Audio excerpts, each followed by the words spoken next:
Eh bien, c'est aujourd'hui que commence une longue aventure qui va se poursuivre au courant des prochaines semaines et des prochains mois. Je présente mon top 100. L'école du jeu, en partenariat avec la boutique L'Imaginaire. Au-delà de vos attentes.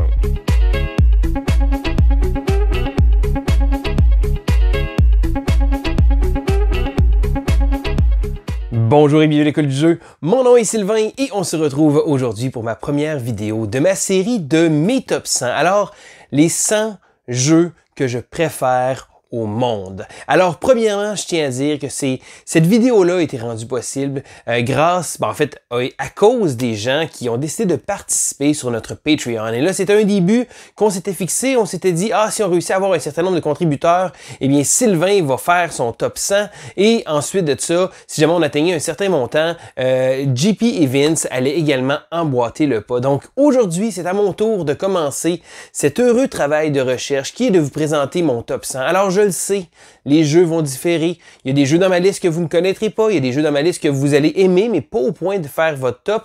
Les goûts, ça se discute, et encore plus dans le monde ludique, parce qu'il y en a pour tous les goûts. Et je juge que mon top 100 sera probablement très différent de celui de JP, et encore plus différent de celui de Vince. Alors, premièrement, avant de commencer mon top, parce qu'aujourd'hui, vous avez remarqué, c'est une vidéo qui sert à expliquer mon top. Il est bien bizarre, ce gars-là. Eh bien oui, parce que, bien entendu, lorsque j'ai fait mon top, je voulais vous expliquer un peu la méthode que j'ai pris, également certains titres qui ne se retrouveront pas dans cette liste, et je voulais justement vous parler un peu du cheminement que j'ai fait. Alors, premièrement, faire la liste n'a pas été de tout repos. Pour les gens qui me connaissent, je suis un amateur de statistiques, donc je vais vraiment compiler les chiffres, regarder ça, comparer. Donc, à la base, j'ai commencé avec PubMeeple, qui est un outil sur Internet. Vous avez juste à chercher PubMeeple pour pouvoir faire de l'ordre. Vous pouvez rentrer une collection, vous rentrez votre collection, rentrez des jeux que vous avez noté une certaine note ou quoi que ce soit. Vous pouvez rentrer ça et ensuite, il va vous poser des questions. Donc, qu'est-ce que vous préférez entre tel jeu ou tel jeu?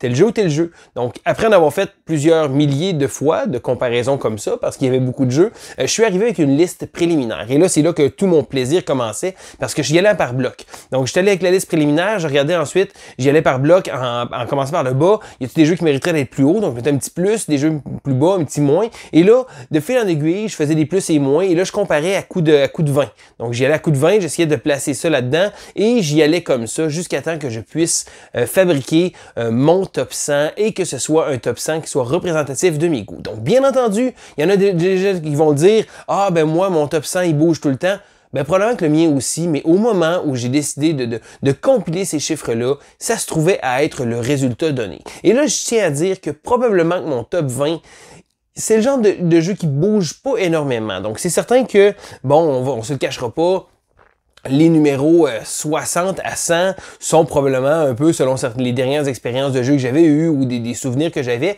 Tandis que, je dirais que le top 50, c'est pas mal des jeux que je suis quand même assez certain. Parce que en compilant les données, j'ai remarqué que j'ai joué à plus de 1000 jeux différents. Donc, c'est certain que là-dedans, il y en a beaucoup qui ont pas été des succès, qu'il y en a beaucoup qui méritaient pas du tout d'être dans mon top. Mais je dirais que ma première liste de 150 commençait à être déjà très, très intéressante.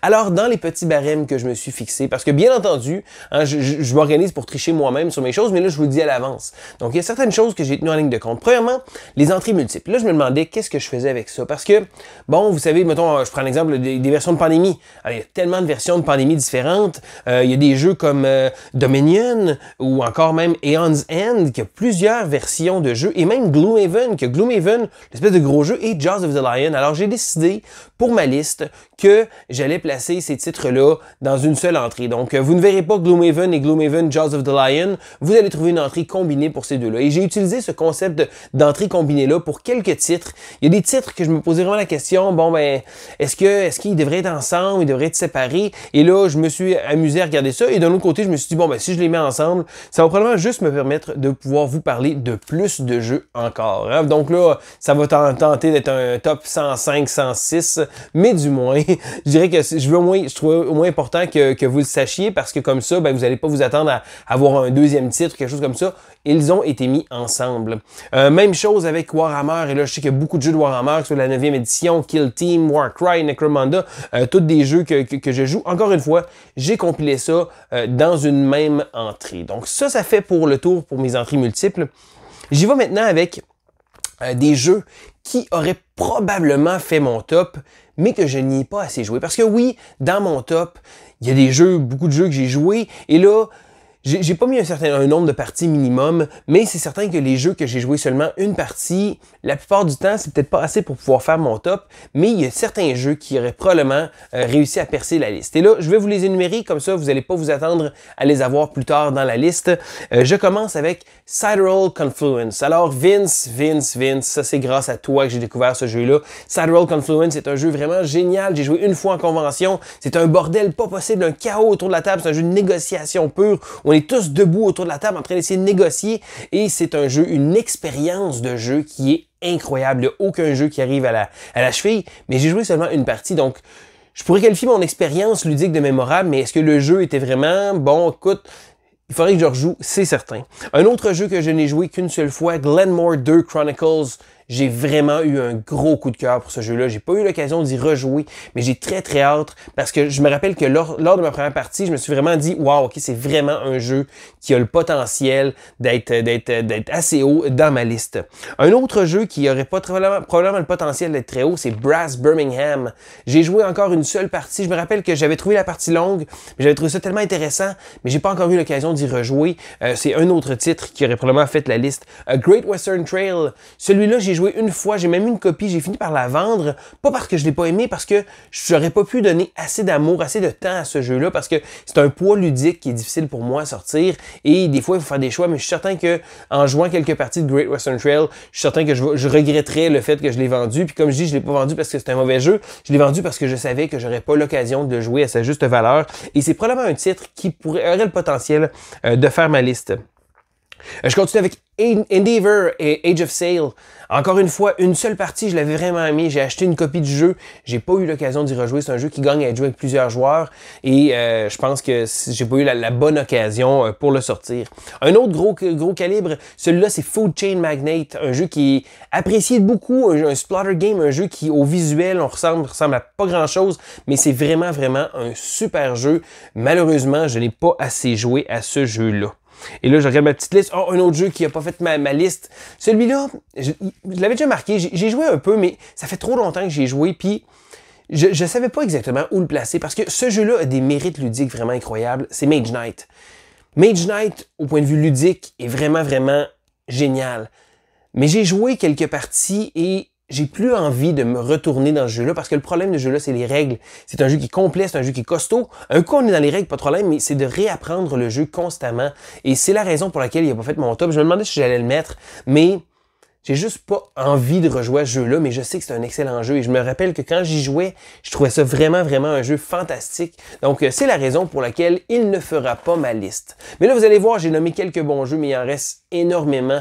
Et restez à l'écoute, parce que pas plus tard que demain, je vais commencer ma liste, donc de numéro 100 jusqu'au numéro 91. Et là, je vous donne un petit spoiler, un petit avant-goût de cette première liste. Et là, quand j'ai fait ma liste, je me suis rendu compte qu'il y avait beaucoup de titres qui mériteraient presque une place honorifique. Et là, je me demandais, est-ce que je fais une liste à part, une espèce de Hall of Fame, un temple de la renommée? Mais là, je me suis dit, bon, quand j'ai regardé ma liste, comme je vous expliquais, là, les chiffres, quand plus on va dans le bas de la liste, c'est assez malléable. Donc, je me suis dit, tiens, les 10 dernières positions de ma liste, je vais m'organiser pour tricher un peu, hein, ça commence déjà, pour pouvoir placer des jeux qui sont presque dans mon temple de renommée. Donc, des jeux qui méritent une place dans une liste comme ça, mais qui malheureusement ne méritent pas une liste trop haut.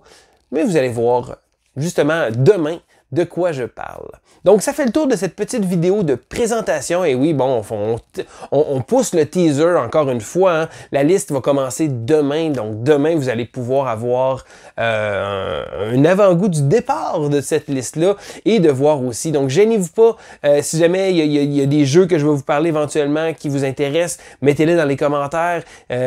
Si jamais vous avez besoin de plus d'explications ou si, encore une fois, vous voulez participer aussi, gênez-vous pas de me mettre vos titres favoris parce que c'est ce qui est agréable de toujours pouvoir discuter avec vous, de pouvoir trouver des choix. Et là, comme je vous expliquais, ma liste ne fera pas l'unanimité, mais c'est pas grave parce que c'est ma liste. Hein, donc, c'est vraiment mes choix, mais je suis certain que plusieurs d'entre vous allez vous reconnaître en termes de joueurs.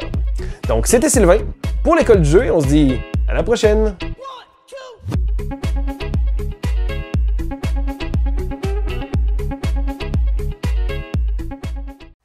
Spoiler alert, mon numéro 100, ça va être Catan.